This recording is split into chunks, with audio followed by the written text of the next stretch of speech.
Perfeito. Estou contemplado com a sua fala, só queria dar um exemplo de como a gente faz, por exemplo. Na TV Doc a gente tem uma linha muito assim partidária, então assim, a partir do momento que vai beneficiar, inclusive, eu já tenho vários processos contra o uso de imagem com a questão da prefeitura, porque reunião, você não filma e posta no Facebook lá do prefeito, falando que o cara está te apoiando, sabe? Porque a gente leva a demanda como um interlocutor. A gente é só a ponte para atravessar a informação. E essa relação é muito, muito conturbada, por exemplo. Assim, o Haddad, vou dar um exemplo de uma demanda que a gente teve lá no Extremo, no Veracruz. A gente trouxe o prefeito para uma audiência pública dos Jovens do Fundão, lá no Céu Veracruz. O Haddad foi. E aí, para não assumir demanda, ele pediu para a gente escrever um projeto de um centro cultural da juventude, exemplo aquele que tem na Vergueiro ali, lindo, maravilhoso, o centro do CJ da juventude. E aí a gente simplesmente conseguiu um apoio para fazer imagem aérea, escrevemos todo o projeto, e aí no final de tudo a prefeitura não executou o projeto que a gente pensou e comprou o Clube dos Funcionários Públicos. E anunciou agora que comprou o Clube dos Funcionários Públicos. E falaram assim, aí o espaço de vocês que vocês estavam pedindo. E aí isso vem como migalha sempre, sabe? Então assim, o Vai 2, que é uma ferramenta para os coletivos. E aí o poder público sempre espera que a gente pare de questionar, mas é como ela disse, assim, para cada um problema que é resolvido, tem outros 10 que surgem. E a gente assim reconhece o que foi feito, mas sempre vai estar pedindo mais, porque sempre vai estar faltando. É isso.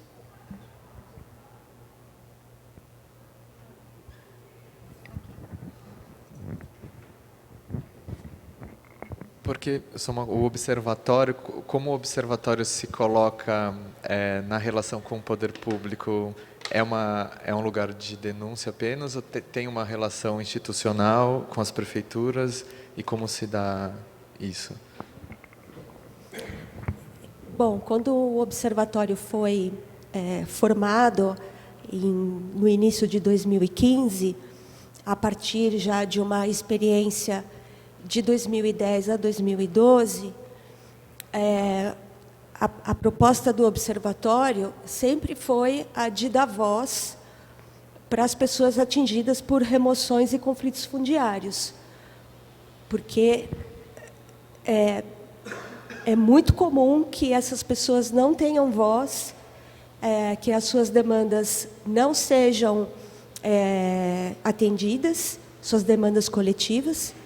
E também, a partir de casos que a gente observou, tanto das remoções que aconteceram no Rodoanel e também as remoções que acontecem desde a década de 90 na região do Córrego Água Espraiada, a proposta pública de atendimento é sempre individualizar as demandas.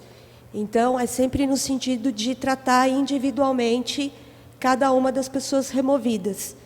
E isso, de alguma forma, embora o direito à moradia seja exercido de forma individual, o fato de individualizar as demandas também fez com que esses grupos tivessem menos força para reivindicar seus direitos. Então, à medida que eles atuavam como coletivo, eles tinham mais força, inclusive para permanecer na região do Córrego Espraiada, que essa era uma das demandas mais importantes. E como permanecer na região, uma vez que essa região se valoriza, porque a Operação Urbana Água Espraiada ela é um sucesso imobiliário, então como manter essas famílias de baixa renda num espaço artificial criado para ter realmente grandes avanços financeiros e lucros financeiros, como manter essa população nessa região. E com a mobilização de muitos moradores, enfim, e também do protagonismo de algumas lideranças que se formam nesse coletivo, acho que a gente tem muitos exemplos, e aqui quero lembrar a figura do seu Gerôncio, que foi uma pessoa muito importante na luta dos moradores da Espraiada, sem a luta coletiva, talvez não conquistassem o mínimo que conquistaram. Ou seja, para vocês terem uma ideia, no início dos anos 2000, em 2003, quando se iniciou o processo participativo da operação urbana consorciada a partir do plano diretor, havia uma estimativa de 8.500 remoções para a região do Córrego Espraiada, considerando todas as obras de expansão da Avenida Jornalista Roberto Marinho, até a ligação com a Rodovia dos Imigrantes. Então, em 2003, foram estimadas 8.500 remoções. E, analisando toda a documentação, a partir das atas das reuniões que o grupo de gestão, que é um grupo organizado por lei e coordenado pela SP Urbanismo, a gente percebeu que esse número de pessoas removidas nunca mudou. Então, ele é um número artificial, ele é uma estimativa. A gente não conseguiu saber até hoje quantas pessoas efetivamente foram removidas e quais tiveram seus direitos realmente atendidos. Né? No começo das operações urbanas naquela região, na década de 90, né? Então, fazendo uma linha do tempo, na década de 90 começa com a operação urbana integrada, com uma ideia de integrar as favelas na região. A partir daí, vem a gestão Paulo Maluf, então muda o nome para Operações Urbanas Interligadas, então toda a ideia de integrar aquelas famílias naquela região acaba, e a ideia, então, é remover os grupos, né? E a Operação Interligada, então, ela começa a ter um sucesso a partir da venda de potencial de construção, ou seja, você poder construir acima dos limites estabelecidos no plano diretor, até a operação urbana consorciada, então, estabelecida no Estatuto da Cidade, a partir de 2013. Então, a história de operações urbanas naquela região mostra uma história de remoções de uma região que tinha 80 favelas e que hoje tem 16. Né? Então, a gente nunca conseguiu saber quantas pessoas efetivamente saíram daquela região. E, ao mesmo tempo, a gente também percebe, analisando os documentos, que,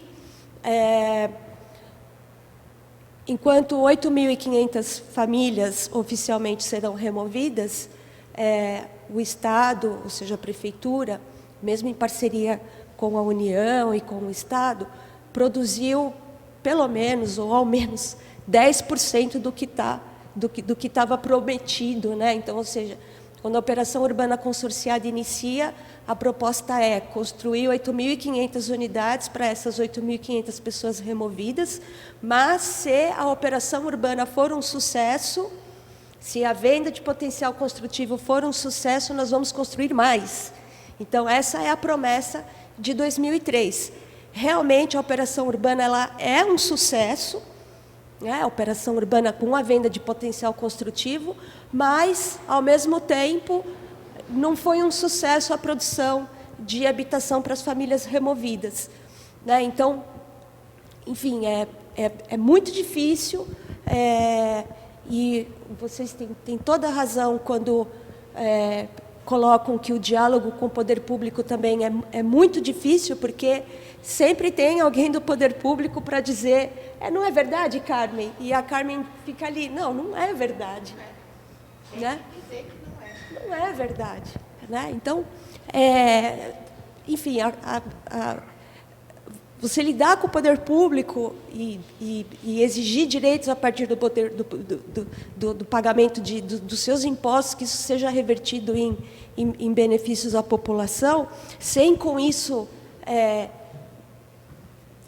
ferir os seus valores, né? Ferir os interesses comunitários, né? É sempre muito difícil. E é uma prática também que a gente observa no observatório, que às vezes, algumas lideranças tem muita dificuldade no diálogo, porque o diálogo ele precisa ser coletivo. Ele não pode ser com uma ou com aquela liderança que lhe parece mais simpática, que concorda e que acha que remoção é legal e que acha que remoção vai garantir direito à moradia. A discussão é com todos os envolvidos, e acho que esse é um desafio muito grande, e dar voz para essa população é bem complicado, e é um pelo menos, dos objetivos e dos princípios do Observatório de Remoções, quando ele se inicia em 2015, na sua segunda fase. Além do mapeamento, além do trabalho também colaborativo, olhando mais de perto alguns casos de remoção na cidade, que é os que estão expostos lá nos vídeos. Pensando nisso que você falou, de dar uma voz coletiva, eu queria perguntar, acho que tanto para a Carmen quanto para o André, como se dá numa ocupação ou dentro do movimento esse processo de empoderamento das pessoas que acaba constituindo uma voz coletiva? Como isso se organiza dentro de uma ocupação, por exemplo? Olha, uma das coisas que nós aprendemos é que quem se individualiza morre, tá? Então, o coletivo, para nós, é o princípio de tudo. Quando você fala dessa organização, é a interna ou do movimento em si com outros movimentos? Tá, então vamos lá, as duas, né? Internamente, o primeiro passo que a gente faz é todas as pessoas que vêm até o movimento estão completamente arrebentadas. Ou seja, financeiramente, socialmente, psicologicamente, porque não é fácil um pai de família ou uma mãe de família, nós temos uma incidência muito grande de mulheres chefe de família, ela manter a família, pagar aluguel, né, é muito duro, tem essa pressão sobre ela. E aí, uma coisa que a mídia não faz é informar o cidadão sobre documentos. O cidadão chega até nós todo sem documento, sem nada. Então, a gente tem todo um trabalho, porque tem a parte burocrática também, né? Para a gente ter, assim, a essência e o princípio para financiar uma casa, mesmo que seja social, exige que você tenha todos os documentos. Então, essa formação, a primeira coisa que nós fazemos é empoderar. A gente bate o olhar nas pessoas e a gente faz o quê? Cria uma coordenação interna. Essa coordenação interna, dependendo se é vertical ou ocupação, a gente faz 2 por cada andar. Eu tenho um exemplo no Cambridge, que são 15 andares, e nós temos 30 coordenadores. Essas pessoas elas vão ser responsáveis de levar as informações até o coletivo geral. E aí a gente faz uma reunião interna, de 15 em 15, e depois a gente faz uma assembleia. A gente usa sempre o formato de que tudo é decidido na assembleia. E na outra parte, fora externamente, a gente começa a empoderar essas pessoas para participar também da vida política da cidade. Participar de conferências, participar de conselhos, participar de audiência pública, participar das audiências das operações urbanas, tá? Audiências públicas sobre, por exemplo, nós participamos de 2, da Água Espraiada, nós deixamos o pessoal da Sul, mas a gente está aí, participou da Água Branca, mesmo que não foi a operação que a gente quis, mas a gente conseguiu ainda manter as famílias que lá estavam, né? E agora a gente está participando da audiência pública da questão da operação urbana Tamanduateí, né? Então, a gente começa a empoderar nossas famílias, os cidadãos do movimento, participando da vida pública e, principalmente, alencando a ela a importância do seu voto. Nós não trocamos voto por promessa de uma cesta básica, nós não permitimos a Igreja Universal dentro das nossas ocupações. Não que nós somos laicos, mas o nosso problema é que a gente não quer ser catequizado, tá? A gente não quer passar por essa catequese que você passou quando jovem, quando criança. E a outra parte é a discussão também dos conselhos. A gente participa junto com outros movimentos e nós agora, num exemplo aí muito grande, nós estamos participando de outros coletivos além do Movimento Moradia. Nós participamos do Jornalista Livre, tá? A questão da mídia para nós, a mídia independente é muito importante. A gente aprendeu a abrir o coração do movimento para a mídia livre, porque é o contraponto para a mídia golpista. Tá? É onde há mentira, a independente leva a verdade. E a gente está aí, coletivo de cultura, coletivo de esporte, nós temos residências artísticas, residência de arquitetura, e nós participamos aí de um filme que já vai aí ganhar um prêmio, que é o prêmio de Festival São Sebastião, que vai estar no cinema, né, aí em janeiro de 2017. E a gente está apresentando aí vários make-off, onde a gente também está mostrando qual é a relação do movimento Moradia Sem Teto com os imigrantes e refugiados. Perfeito. A gente trabalha... Eu queria fazer uma pergunta para vocês. Você falou da catequese, né? Você sabe o significado da palavra comunidade? Comunidade. Na Bíblia, aí vamos lá voltar. Na Bíblia está lá, comunidade quer dizer comum, são todos iguais, e unidade, né? Comunidade. Só que na igreja não funciona assim, não. Nem lá no bairro. Na DOC a gente tem um processo de autonomia, né? Então, como a gente tem relações com muitos projetos no Capão e na Zona Sul, a gente teve que se organizar para conseguir cumprir todas as demandas que a gente tem, né? Então, a gente dividiu a nossa equipe, que hoje é pequenininha, tem 7 pessoas, em 3 núcleos, que são os serviços que a gente presta, né? Então, a gente tem a equipe de gestão, que cuida de captação de recurso e de relacionamento com os parceiros. A gente tem a equipe de produção de conteúdo, que é a galera que cuida de todas as informações que chegam na rede social, as 3 fases, né? O pré, a execução e a pós-produção. E a gente tem a equipe de oficina, que cuida de toda a estrutura das oficinas TVDoc Inclui, que rodam a Zona Sul durante o ano. E agora a gente está criando a produtora Doc Capão, porque a gente viu que para sair do braço do Estado e da dependência do Estado, é muito importante os projetos serem projetos em essência, serem coletivos em essência, mas também ter uma visão... É uma visão muito chata, assim, porque a gente veio numa época que a gente não criou o capitalismo, né? A gente nasceu, estava ele aqui. Só que, assim, tudo custa dinheiro, infelizmente. Então, a gente está vendo um jeito de sair da dependência do Estado e do apoio direto das empresas e ser uma empresa sustentável. Então, a gente está criando a produtora do Acapão para prestação de serviço, uma prestação de serviço justa para a comunidade. Os caras chegam com a câmera Handicam lá, campeão. Aquelas Tech Pix, filma casamento, cobra 4 pau da família. Divide em 3 vezes, a família só paga a filmagem do casamento só. E a gente vem para oferecer um serviço mais barato, que vai ser reinvestido nas casas sociais que a DOC tem.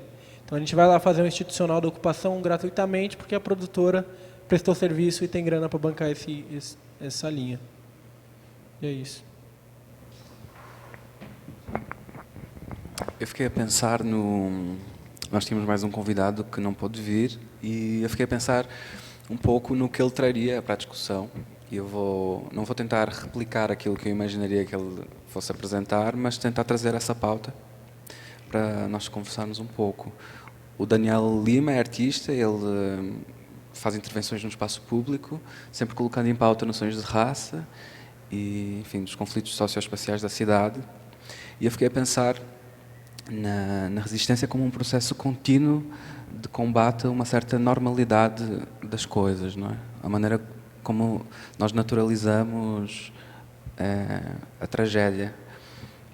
A ocupação, por exemplo, como um ato de subversão, de criar uma fresta nessa normalidade, ela também se esgota, não é? Parece que todos os processos de rompimento, eles chegam a um momento quase que ficam exaustos, ficam cansados. E eu acho que tu, na tua fala anterior, começaste a falar de pequenos projetos, pequenas ações que não só servem para trabalhar uma autoimagem da própria ocupação, enfim, mas também servem para resgatar o fulgor de resistência dessa própria ocupação.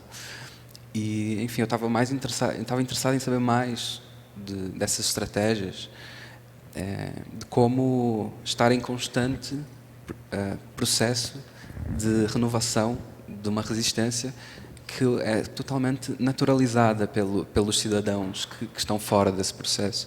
E eu não sei se vocês partilham desta opinião, mas, por exemplo, as manifestações da rua, que em 2013 ganharam um fulgor gigante, também parece que nas últimas elas estão exaustas.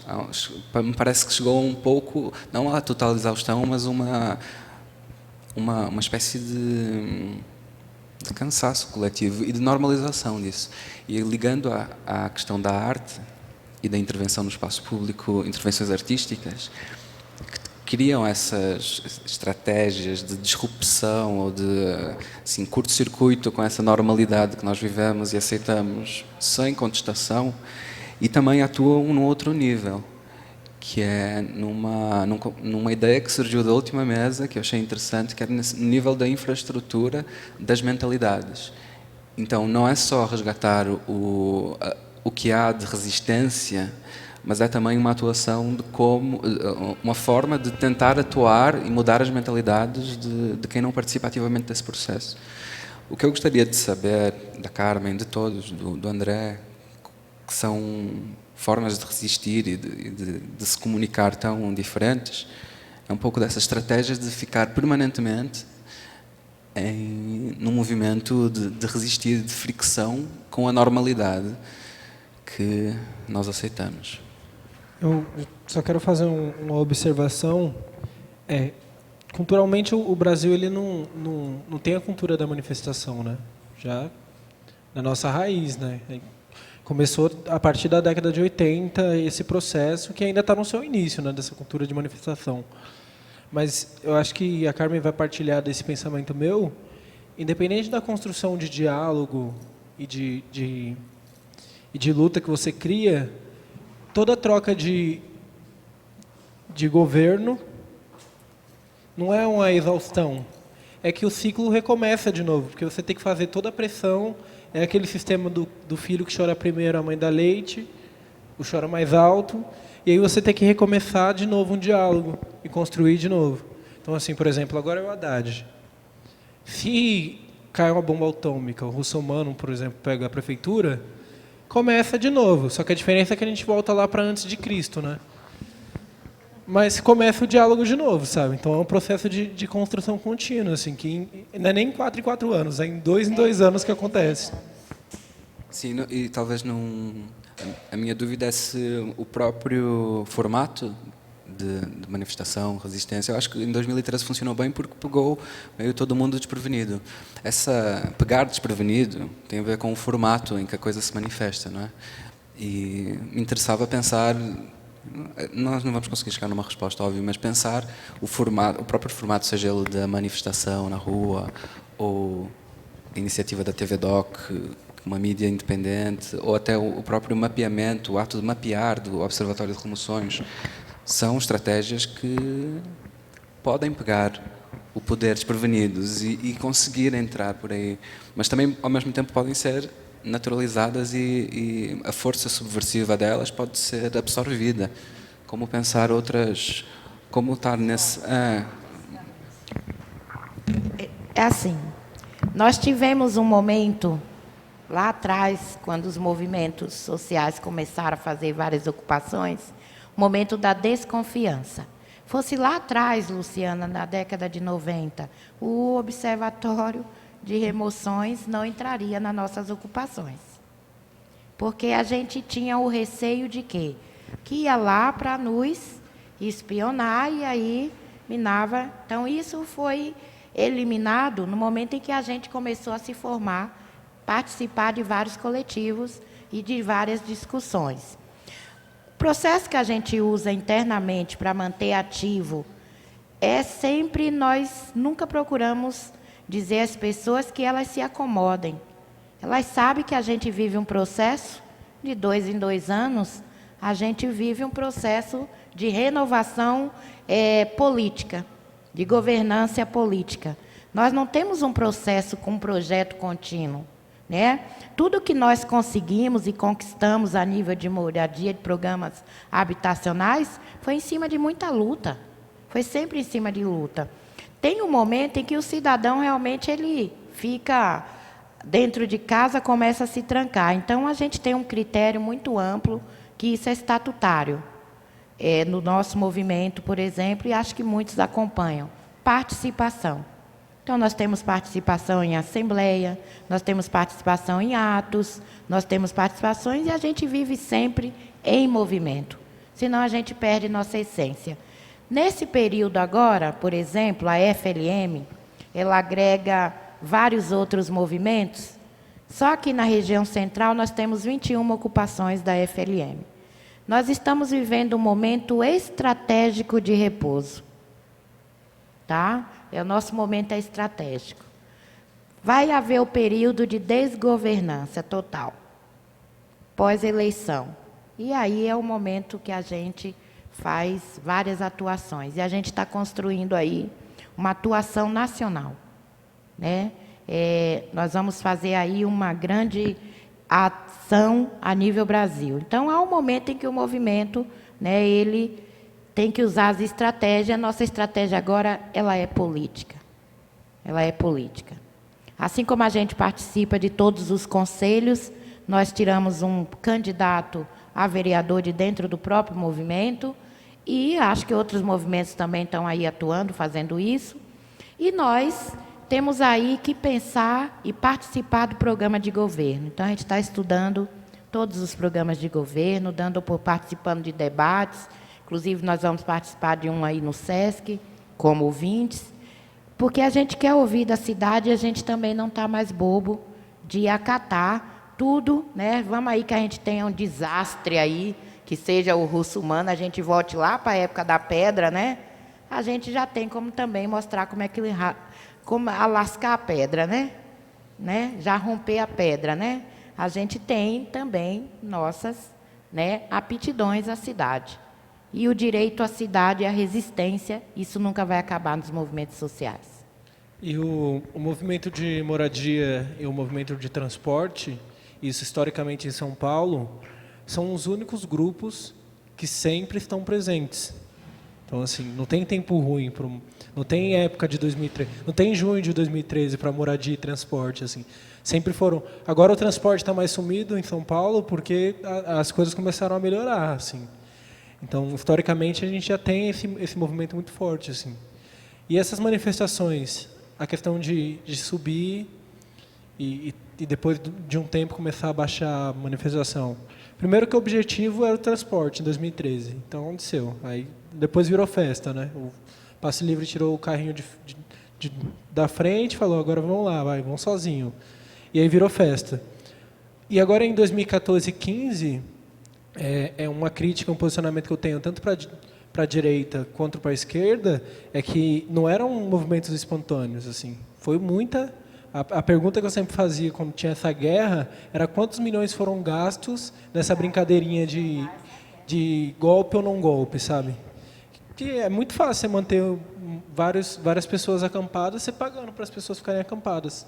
Se tivesse me oferecido, até eu ficava lá na frente do FIES, lá, parado, esperando um impeachment cair do céu, sabe? Então, esse último movimento agora foi um movimento totalmente político, organizado pelos caras, e aí ficava essa briga, né, de quem ferrava mais o trabalhador. Porque o trabalhador saía do trampo e não conseguia chegar em casa. Então, assim, e ponto. Para disputa de poder, né, que raramente chega na gente, né? Só chega nessa época de eleição. E depois sai fora de novo. Mas não foi só na época da eleição. Em 2013, já pegaram um gancho que a esquerda não pegou e a direita pegou, de ir para a rua já efetuando e já proporcionando que o golpe já vem sido dado, né, há muito tempo. Eu acho assim que nós somos 95% dos brasileiros contra 5% que tem o poder na mão. E ainda a gente tem um fator que nos liga, que é a cultura. A cultura é a única que vai ligar todos, classe média, classe pobre, trabalhador de baixa renda, média alta, média baixa, renda média. É a cultura, gente. Nós temos que abrir os olhos que tudo o que se faz na politicagem só afeta a perda de direito do trabalhador. Os únicos que saíram perdendo com golpe, não golpe, foi o trabalhador, né? Foi perda de direitos. Nós, no Movimento Moradia, nós temos uma cidade de São Paulo que, na gestão Kassab, dizia que não tinha terra, que não podia fazer habitação, porque a cidade de São Paulo não tinha mais terra. A gestão Haddad mostrou que é mentira, desapropriou aí muitos imóveis, principalmente na região central, né? Criou aí 3 editais que deu oportunidade das entidades participarem pelo programa Minha Casa Minha Vida, e essas entidades agora estão sem dinheiro do Minha Casa Minha Vida. Então, a gestão Haddad vai deixar a terra, né? Vai deixar a terra, e a próxima gestão que entrar, que vai fazer com essas terras públicas, né? Vai devolver para o privado, né? Nós tivemos um caso agora, recentemente, e graças à assessoria técnicas, que tem um olhar social, graças ao Conselho Municipal de Habitação, né, se nós não estivéssemos dentro do Conselho, o antigo Hotel Cambridge era desapropriado há mais de 10 anos pelo poder público e tinha um projeto dentro da Coab para ele voltar para a mão do mercado imobiliário. E graças a toda essa nossa luta, né, mesmo sendo gestão Haddad de esquerda, nós acampamos, pressionamos e o prédio voltou a ser do poder público. Então, é luta, nossa luta é diária, transporte, moradia, sempre está se movimentando. A gente queria abrir para o público, se alguém quiser fazer uma pergunta, que a gente está chegando no fim.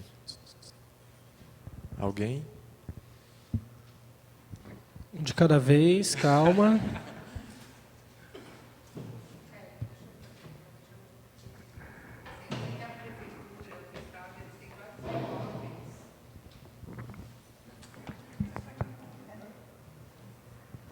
Eu sei que existem vários imóveis, né, que, sei lá, fazem parte do patrimônio imobilizado da prefeitura ou estado e que muitas vezes são abandonados. E, por exemplo, na frente da Vergueiro mesmo, pelo menos tem uns 2 prédios que antes eram fóruns, né? O que faz com isso? Ficam lá, provavelmente está rolando IPTU e vários encargos, e ninguém toma, né? Ninguém faz nada. Fica aquele patrimônio, aquele prédio ruindo, e todo mundo precisando de moradia. E como que... eu realmente não faço parte dessa luta, mas eu sei que isso existe. E alegar que não existe, que não tem patrimônio, que não tem lugar, que não tem terra, e que não tem imóveis que poderiam ser utilizados para moradia, isso é uma pura mentira. E como que a gente consegue, como vocês conseguem assumir ou pegar esses lugares, tomar para si para lutar? Olha, nós não tomamos, tá? Primeiro que tem esse ponto aí que não é tomar. Quando a gente ocupa, nós ocupamos por denúncia. Nós ocupamos por 2 fatores. Primeiro que as famílias que é a necessidade da família, né? Quem está conosco são famílias que pagam aluguel, são famílias de área de risco, famílias que moram de favor. Desmentindo o que a mídia fala e o que a própria polícia fala, que o próprio judiciário fala, ou quem ocupa o prédio, o movimento não aceita quem tem casa, tá? Quem ocupa é quem tem necessidade. E quando a gente faz essa denúncia, quando a gente faz aí as ocupações, a gente faz para morar, então a gente faz para sair na mesma hora. Então a gente sabe que vai sair na mesma hora. Pode ocupar meia-noite, sair meia-noite e 1, né? Assim como a gente pode ficar morando por algum tempo. Agora, o que todos são instruídos é que ali não é nosso. Então a gente vai em busca de negociações, tá? Aonde a gente vai apresentar projeto. Uma grande parceria que o movimento social hoje tem organizado são as assessorias técnicas. Então, a gente, ao ocupar, a primeira coisa que a gente faz é buscar a certidão desse imóvel para ver a situação dele. Nem sempre a gente ocupa prédios públicos. A gente também ocupa o privado, que é para denunciar a especulação imobiliária e a falta da função social da propriedade. Agora, nós não queremos nada de ninguém. A gente só ocupa prédio vazio, sem função social da propriedade, e a gente faz a negociação para chegar a um programa habitacional que as pessoas possam participar e comprar. Só para desenvolver um pouco, mas acho que a Luciana também pode falar com mais propriedade. Existe isso que ela falou, que é a função social da propriedade. Isso está na Constituição e no Estatuto da Cidade. Significa que toda a propriedade tem que ter um uso. Mas isso não foi... São Paulo implantou isso há muito pouco tempo, não é? Realmente... Não, sim, mas isso nunca foi... Essa ferramenta nunca foi usada durante muito tempo. E hoje em dia, então, a prefeitura fez uma identificação de um número de 1.600 e tantos imóveis que estão inutilizados e aplicam o IPTU progressivo, que em até 5 anos isso pode gerar desapropriação desses edifícios para uso social. Então, existe uma ferramenta e vários mecanismos de como esse processo é feito. Isso está desde 88, como a Luciana disse, na Constituição, mas São Paulo passou a aplicar isso de verdade agora nessa gestão. Eu só queria, antes da Lu falar, só dar quando você fala que São Paulo não aplica essa lei. O pior inimigo nosso é o judiciário. Os juízes são totalmente despreparados para as remoções. Ele protege a propriedade, mas não protege a vida. A sentença do juiz, quando vem para reintegrar, ele fala assim, oficia e use a força, dizendo à polícia militar que use a força para nos tirar.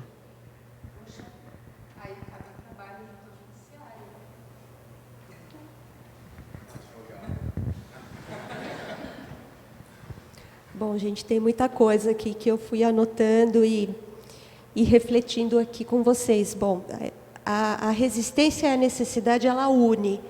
E aí, olhando uma comunidade, e a partir dela eu também vou falar da função social da propriedade. A comunidade Douglas Rodrigues, que tem esse nome por conta de um garoto que foi assassinado pela PM,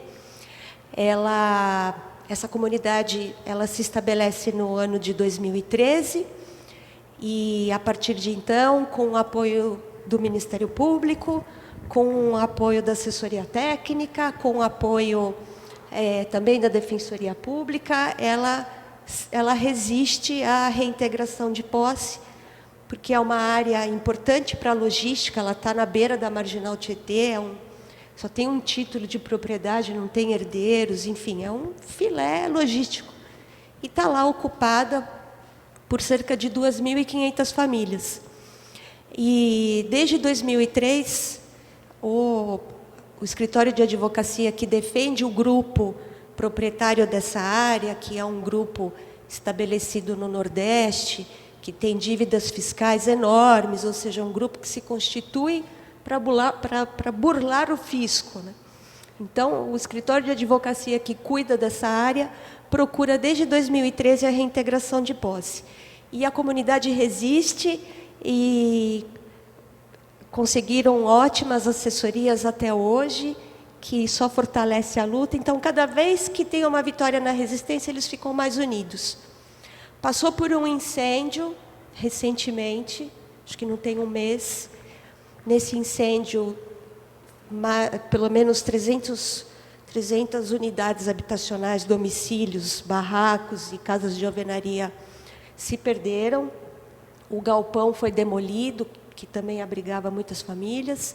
2 pessoas morreram, e aí, falando de Estado, até hoje as famílias não conseguiram enterrar seus mortos, justamente por conta de burocracias e documentação. E o trabalho do Observatório de Remoções aí com as famílias agora tem sido no sentido de redefinir aquela área que se perdeu no incêndio e reparcelar aquela área para que as pessoas que perderam os domicílios possam voltar, né? Então, a gente está falando de função social da propriedade também, né? E função social da posse.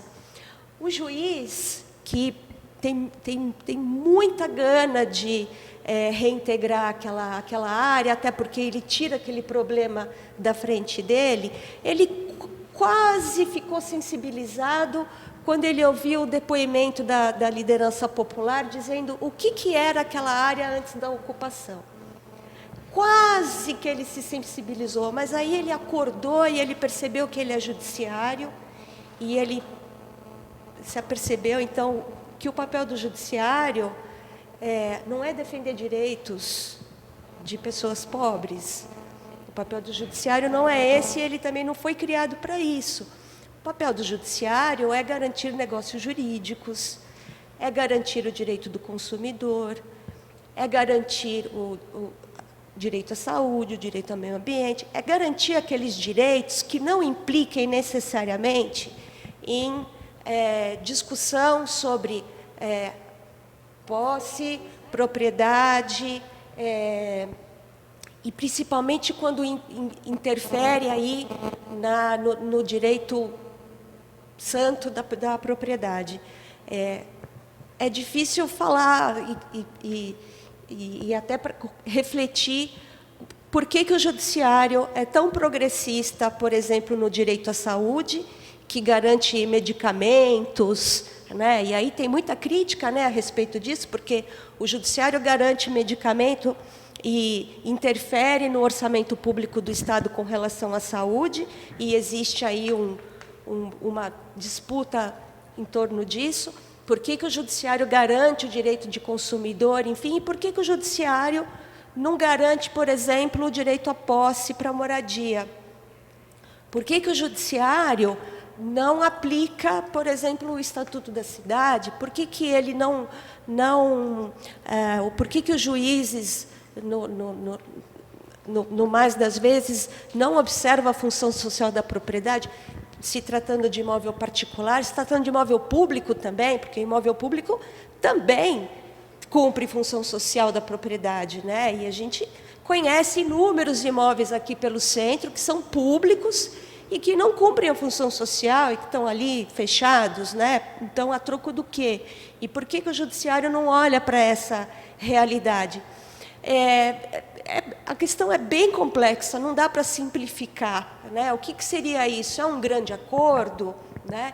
É o judiciário se apequenando, né, frente ao poder imobiliário, né? É o judiciário composto, então, por proprietários. Então, sendo composto por proprietários, como é que o judiciário se opõe à propriedade? Então, não dá para simplificar, ao mesmo tempo tem muitas nuances aí, porque o judiciário, com algumas exceções, por que o judiciário não aplica e por que o judiciário não se coloca de uma maneira um pouco mais firme em relação a imóveis públicos e privados que não cumprem a função social. Uma explicação seria de que este não é o papel do judiciário, este é o papel da administração pública. Então, por isso que instrumentos como o PEU, que implica que o proprietário do imóvel não utilizado, não edificado, coloque esse imóvel à disposição para uso, ou edifique, ou parcele, sob pena do IPTU progressivo. Então, mesmo o PEU, que ele não é um instrumento assim tão progressista assim, porque o proprietário ele tem 2 anos para colocar o imóvel sem uso, dar uma destinação ao imóvel, ou parcelar, edificar, enfim, vender, fazer alguma coisa. Depois desses 2 anos, se ele não der essa destinação, aí ele vai ter o IPTU progressivo implementado. Então, aquele proprietário vai pagar mais IPTU. Depois de 5 anos pagando o IPTU, aí é que ele vai ser desapropriado e o imóvel vai ser destinado, então, para o fim social. Então, é um caminho muito longo até que esse imóvel seja disponibilizado. A proposta da prefeitura hoje é tentar um acordo com esses proprietários para que eles destinem esses imóveis sem uso para finalidades habitacionais, entre elas a própria locação social, que, diferente do aluguel social, que é a prefeitura dá dinheiro e alguém vai buscar uma moradia no mercado de locação, a locação social é a prefeitura administra as unidades habitacionais e ela controla os inquilinos, quem é que seriam as pessoas que fariam uso da locação social. Uma discussão que eu acho que avançou nessa conversa toda da locação social é que a prefeitura não precisa necessariamente ser proprietária dos imóveis colocados à locação social, ela pode ter um parque de locação social, utilizando outros instrumentos do Estatuto da Cidade, né, como a concessão, como o acordo com proprietários, como direito de superfície, enfim, podendo garantir que esses imóveis sejam colocados à disposição para locação social por um tempo razoável, para um programa dar certo, né, sem que a prefeitura seja proprietária desses imóveis, né? Então, tem algumas ideias aí colocadas, mas, enfim, é a nossa história, né? Enfim, nós saímos de governos um pouquinho mais progressistas, né? Que destinam mais recursos públicos para direitos, e saímos desses governos e entramos em governos mais duros, que retiram esses direitos. E o judiciário, muitas vezes, ele fica meio a reboque de toda essa luta, enfim, até porque o judiciário, enfim, já coloquei que não é uma questão tão simples, né? O judiciário se retira de questões que ele entende que são bola dividida e que são, então, uma prerrogativa da administração pública. Aí, só para fechar, né, já que falando de judiciário, eu me empolgo falando de judiciário, em 2015 foi criado um grupo dentro do judiciário para promover alguns acordos que pudessem minimizar os impactos de reintegrações de posse. Esse grupo, ele vem desde a época da reintegração de posse do Pinheirinho, acho que muitos de vocês acompanham essa situação, foi uma reintegração de posse muito violenta no município de São José dos Campos. Isso criou um desgaste para o judiciário muito grande e, a partir daí, foi criado um pequeno grupo dentro do judiciário para aí tentar minimizar esses impactos negativos de mídia, enfim, né? Ao mesmo tempo, poder garantir que a polícia pudesse fazer seu trabalho de retirar aqueles moradores invasores, né? Enfim. E em 2014, depois da desocupação do Aquários, que é um prédio que é o Espigão, que é aqui na Avenida Ipiranga, né, todos estão convidados a passar e conhecer e tirar uma foto para ver a grandiosidade daquele prédio que nunca foi habitado por ninguém.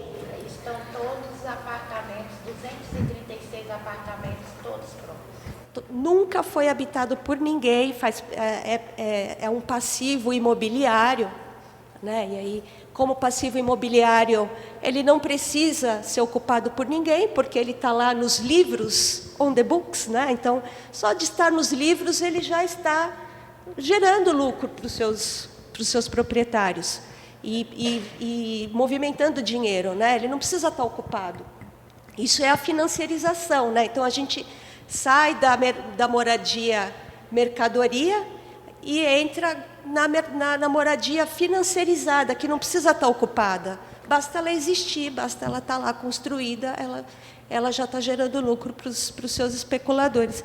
E aí, a partir da reintegração de posse do Espigão, do Aquários, e o movimento deixou muito claro por que resistiu e por que se colocou daquela maneira, né? E todas as fotos que foram tiradas naquela época, né?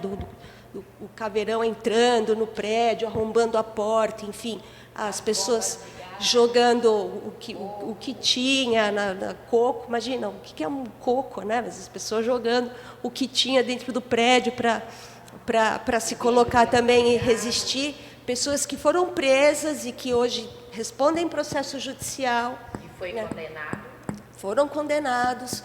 Né? Então, e fora tudo o que aconteceu, a partir daí o judiciário, então, também numa perspectiva de se chamuscar menos com esse tipo de situação, criou um grupo que é um arranjo federativo, né? Porque traz, além do judiciário, a União, né? Então vem um representante lá do governo federal, do Ministério das Cidades, vem um representante da Casa Civil do governo do Estado, vem um representante do município envolvido, né? A gente está falando de um órgão que é estadual. Tem que contratar o bombeiro, tem que contratar uma ambulância, porque se lá, até o café que vai dar, porque se lá tiver um desacordo, alguém desmaiar, tem que ter essa licitação, desculpa, mas não é tão fácil, tá? Não é tão simples.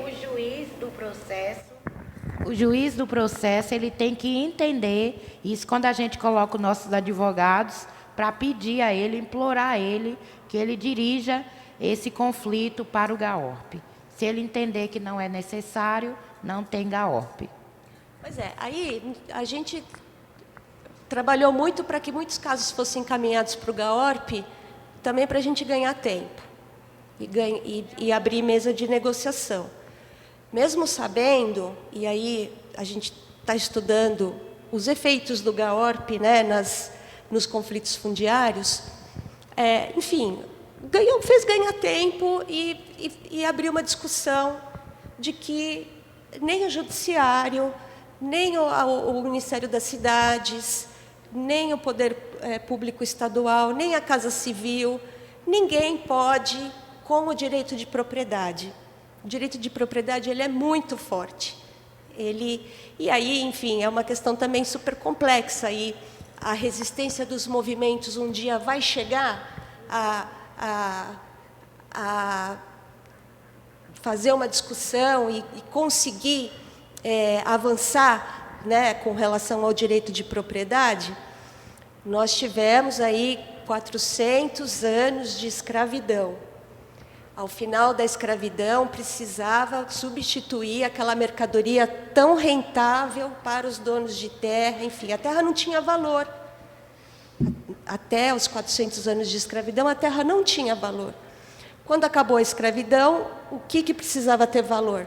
A terra veio ter valor. Então, talvez a gente precise de mais 400 anos para que a função social da propriedade seja realmente implementada, para que a função social da posse aí tenha mais valor do que a função social da propriedade. Porque é a posse que realmente está definindo que uso é que está sendo dado para aquela terra. Enfim, são questões bastante complexas e eu queria citar o Thoreau mais uma vez, falando sobre a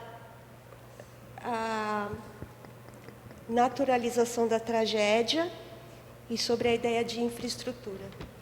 Então, falando com os amigos sobre a escravidão e sobre a guerra nos Estados Unidos, o Thoreau vai dizer assim: quando converso com os mais livres dos meus semelhantes, percebo que, seja o que for que digam sobre a magnitude e seriedade do problema e sobre sua preocupação com a tranquilidade pública, o cerne da questão é que não podem dispensar a proteção do governo existente e temem as consequências que possam advir para suas propriedades e suas famílias, frente a qualquer desobediência a ele.